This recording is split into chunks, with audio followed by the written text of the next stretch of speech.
There are construction standards and information resources. When you're going to construct something, how do you know the materials and by whom have the materials been vetted? This is where you go, and this PowerPoint will take a look at this. There are standards setting agencies.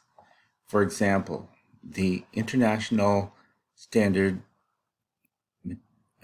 American National Standards Institute, the ANSI, the ASTM. You may recognize some of these things from car manufacturing.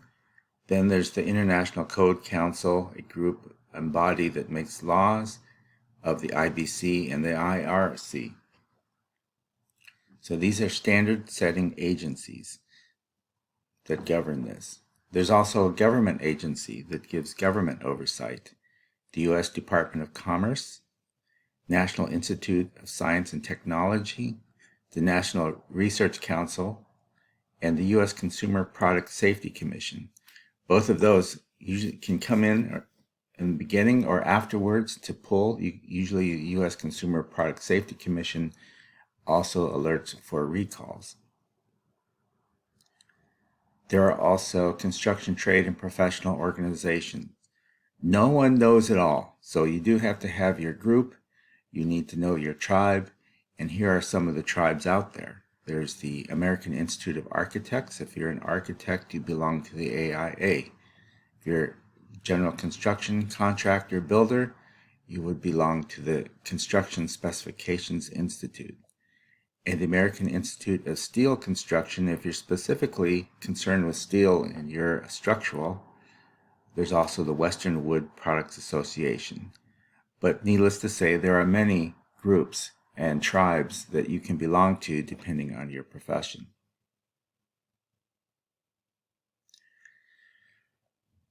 Where do you get information about materials as to their longevity? What are they made out of? Do they have toxic materials? Are they sustainable? You go to the Construction Specifications Institute and you use the master format. The master format is a giant database. In my day it was a book, and now it's a database. You can still get books for it. And if you were to think of these divisions as chapters, and each division is a chapter that's focused on one type of material. So if we wanted materials, we would go to Division 5, metals, and maybe that would take up page 260 to 320, just on different kinds of metals that you could use in your construction. It gives a description of size, shape, properties, ductility, and also type of material. So look at this, you can see that there's many. To own the entire collection, you need to pay about $700 to the master format, which is run by CSI, to get access to this database. So this is why a firm would most likely provide this for you. Divisions are subdivided into sections that define the work of individual trades or suppliers. Sections may be further subdivided if needed. So it's an endless database that keeps getting more specific. So you could start at structural steel framing, and suddenly you can keep going and drilling down. You can find metal ladders, and then the specific type of ladder, you can find a vertical metal ladder. So pay attention to the numbers. As they drill down, the numbers get more minute, meaning more decimal points are used. This provides an outline for construction specification, the written portion of construction documents. On a set of construction documents, because no drawing can fully contain and explain what's happening in a particular construction technique, you need a document to follow up using words to explain what you're trying to do and what materials they shall be. The specifications are like writing law, so what you say has to happen. Otherwise, you'll have a discussion as to, is there an alternative? This also helps the master format to organize construction cost data. So they keep a running database of what materials are kind of running out there. It's a good place to organize trade and technical literature. If you join CSI as a student, you will be in part of this group thinking. It may be used to systemize notes on construction drawings because then you can refer to the section number without having to write the entire thing out.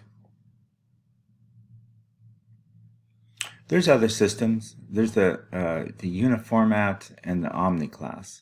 The nice thing that they've done now using digital database is that they can cross-reference all these types into one giant master format.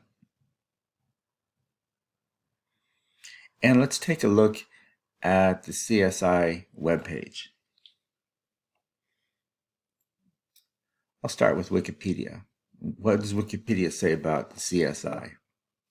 It's an association of 8,000 construction industry professionals who are expert in building construction and materials.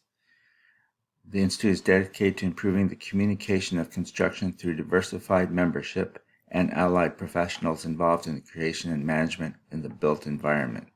Continuous improvement has the contents, history, started in 1948, and the document. So let's choose a document. Master format. And basically that's that division group that we showed earlier. Many things. In fact, if the back of the book are a little bit more interesting too, because there's things you don't think about. Earthwork, different kinds of tools and techniques for earthwork, waterway and marine construction, pollution waste control, if you go way at the back of the book, electrical power. So the sustainability is starting to make itself known towards the back of the book. Okay, and it's good to get a good sample of this. So let's also take a look at the website itself. I was looking up students, and I will probably put a link to that. But the CSI, as you can see, it has this thing called Crosswalk. And on their homepage, they have the community, memberships, standards, and here's our master format. And so to describe your materials for your project that you're going to use, you need to look up and pick out the material so that you have a verbal description with specifications and properties of that material. And this concludes this particular discussion about master format.